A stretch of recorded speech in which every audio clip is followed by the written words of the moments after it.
we're looking at that. And that's my group.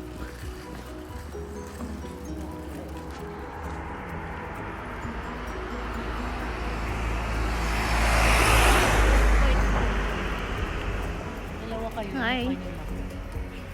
Diba? That sounds interesting.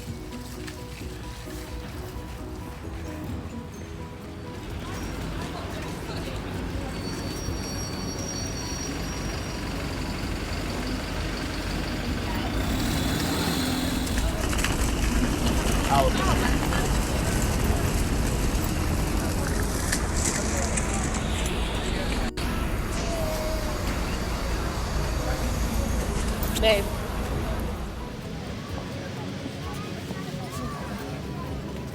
So anyway, just sit. Hi.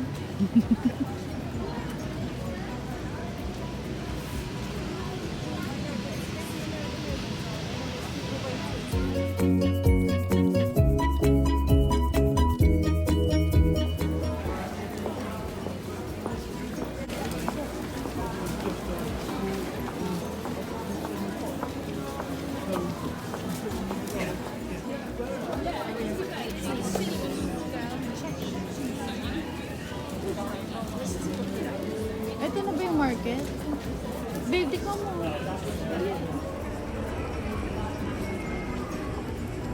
How is it? Ikaw yung isa.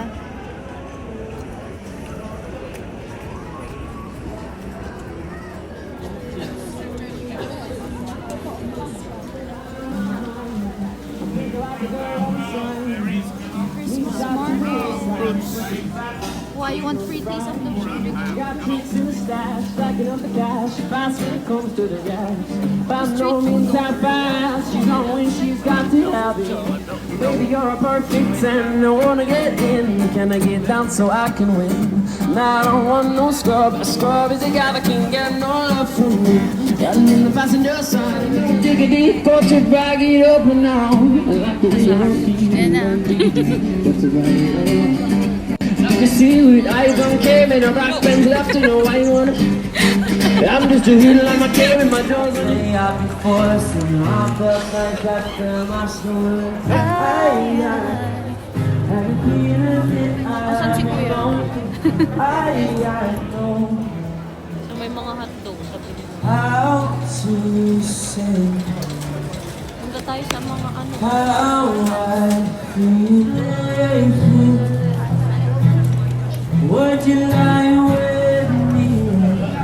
Just forget the world. Babe, yung coat daw ni Mika. Take it. I think It's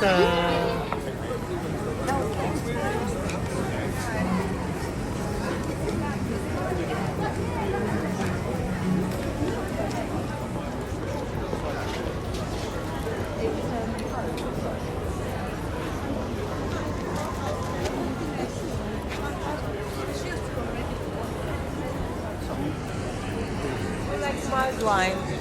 Sino may gusto? Maybe late siya.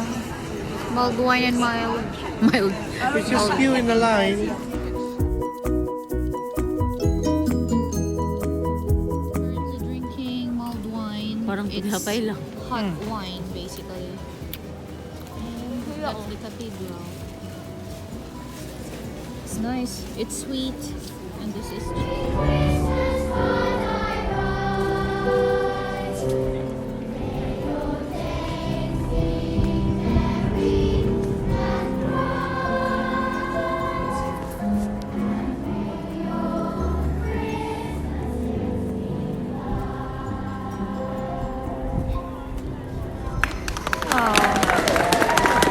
That's nice.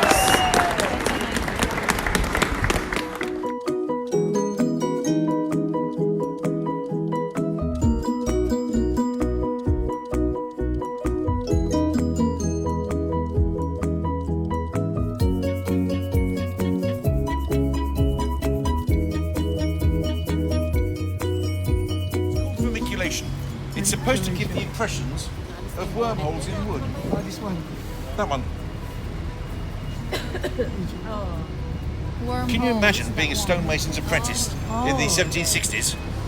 Being given one of those stones and with a hammer and chisel having to make all those piercings? Oh my god. Labour of love. Open for the public on a Monday. Of course, if you crack the stone, it's a thick ear and no money at the end of the week. Being the Ponte Vecchio in Florence and the Rialto in Venice having shops on both sides of the road. Yeah. By the way, anybody see the film Les Miserables? Les Mis? No? No. Okay. Where? That's good. Oh, yeah, okay. Oh, now, ladies and gentlemen, to your left again. And ahead. That is God's. That is Bath Open. Oh. Do you know why it doesn't have a roof on it?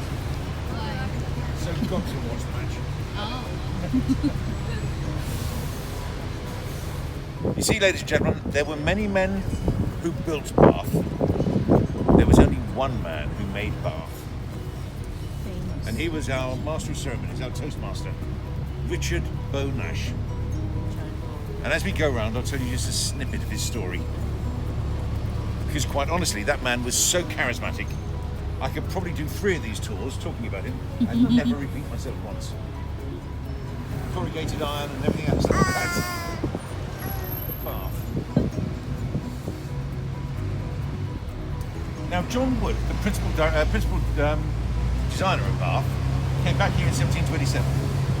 In 1728, they came here, met up with a Dr. Gay, leased a piece of land off him, and built the country's very first modern Palladian building. And if you want to see it, there it is. It's that one.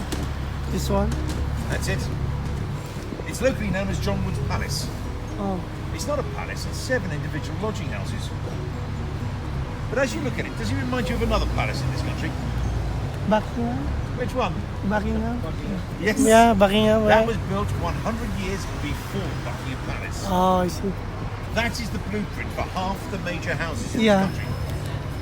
So why is it that John Wood, the principal designer here, why is he not known outside of Bath? It's very simple. He wanted everybody coming here to believe that they were staying in a palace, even though they couldn't afford to. So to square that circle, all he ever built was the facade. He then handed the backs over to jobbing builders to build whatever highest order of column in the Grecian system. And the fact that the left-hand side of that building is a mirror image of the right-hand side. All of the aspects of Palladianism. Balance and symmetry. Balance and symmetry. The reason I show you is because in a moment we're going to have a look at the back of it. Tell me whether you think the back is as posh as the front.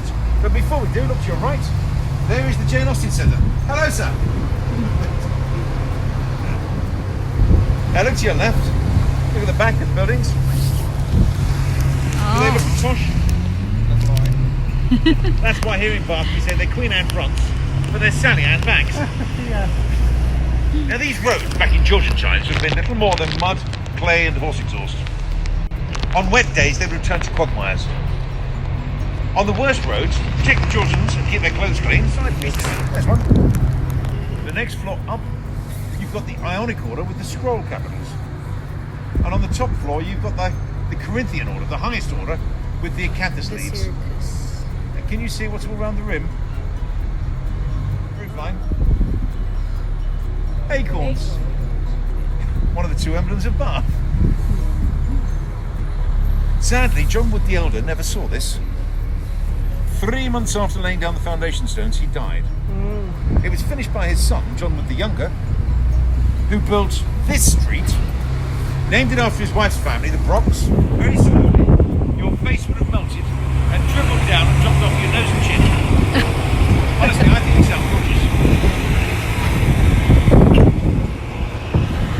The dining room is laid out for most.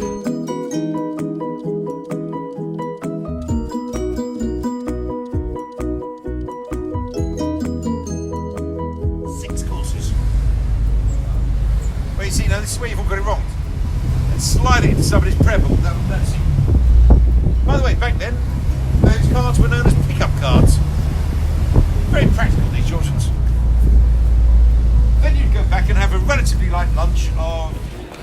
Dito oh.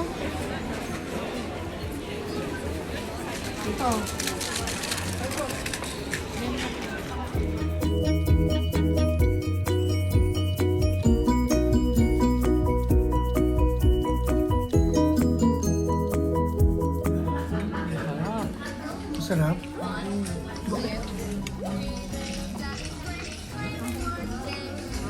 Gutom lang.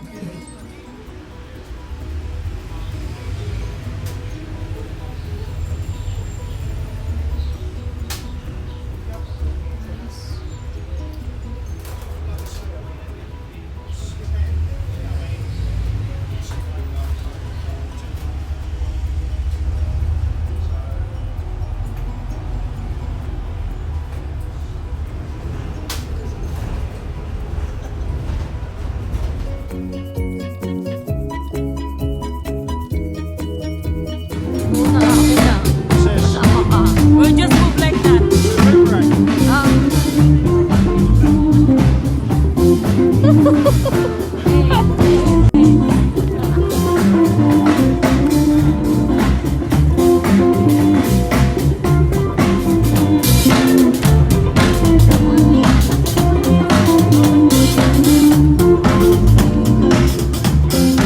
Hey!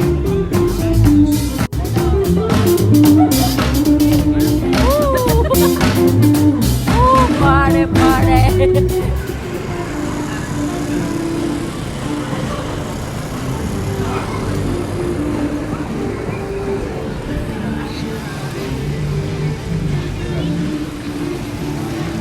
Ang ganda.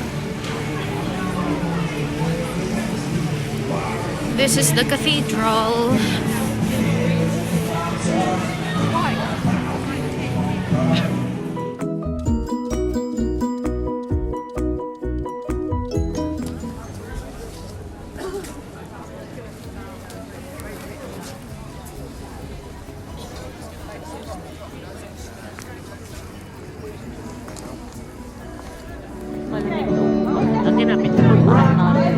Yeah, because it's nearby the beach.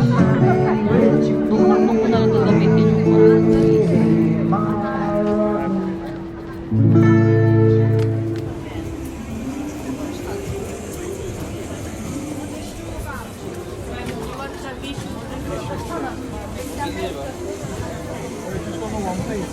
You want traditional or barbecue? matigas yung bat.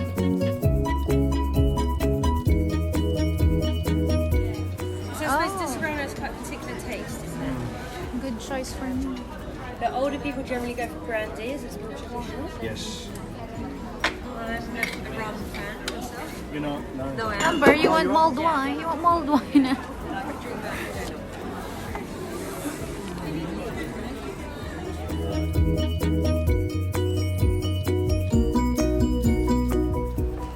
Christmas market.